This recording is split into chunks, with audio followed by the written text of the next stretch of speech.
قبر کے 3 سوال ہیں، ان 3 سوالوں میں بڑی گہرائی ہے۔ من ربو کا، تمہارا رب کون ہے؟ اب رب تو ہم نے مانا ہے اللہ تعالیٰ کی ذات ایک ہے، اللہ کے سوا کوئی عبادت کے لائق نہیں۔ حضرت محمد صلی اللہ علیہ وسلم اللہ کے رسول ہیں، تو یہ ہے بتا رہا ہے کہ رسول اللہ زندہ ہیں۔ اور اللہ کا ایک اسم بھی ہے الحی، حی کا معنی زندہ، وہ ہمیشہ سے زندہ ہے اور رہے گا اور تھا، ٹھیک ہے۔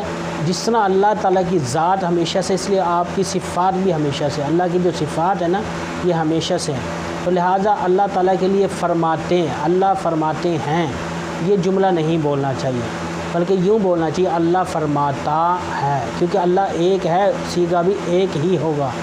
اس طرح انگلش میں ہم لکھتے ہیں گاڈ،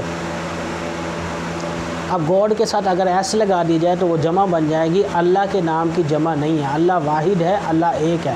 اس لیے ہم تشہد میں کہتے ہیں اشہد اللہ، انگلی ایک اٹھاتے، 5 یا 10 نہیں اٹھاتے۔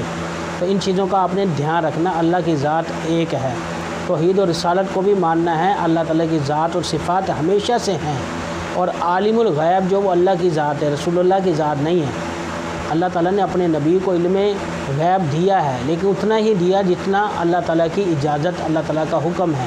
تو لہٰذا اللہ کا جو علم ہے، جب اللہ اور رسول کی بات ہوگی تو یہ کوئی برابری نہیں ہو سکتی، کیونکہ اللہ تعالیٰ کے سوا کوئی بھی عبادت کے لائق نہیں ہے۔ یہی توحید ہے، یہی ہمارا ایمان ہے کہ رسول اللہ علیہ وسلم کائنات میں سب سے اللہ کے بعد عظیم ہستی ہیں، لیکن اللہ تعالیٰ کے جب مقابلے میں حضور کا علم لے کر آئیں گے یا کوئی چیز لے کر آئیں گے تو پھر اس کی نفی کی جائے گی۔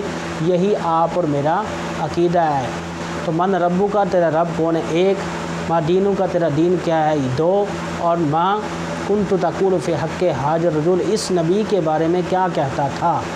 تو لہٰذا نبی کریم صلی اللہ علیہ وسلم پر درود پاک پڑھے، ان سے تعلق جوڑے۔ تعلق جوڑنے کا طریقہ یہ ہے درود پاک روزانہ کم از کم ایٹ لیسٹ 313 مرتبہ پڑھا جائے، یہ کثرت درود پاک ہے۔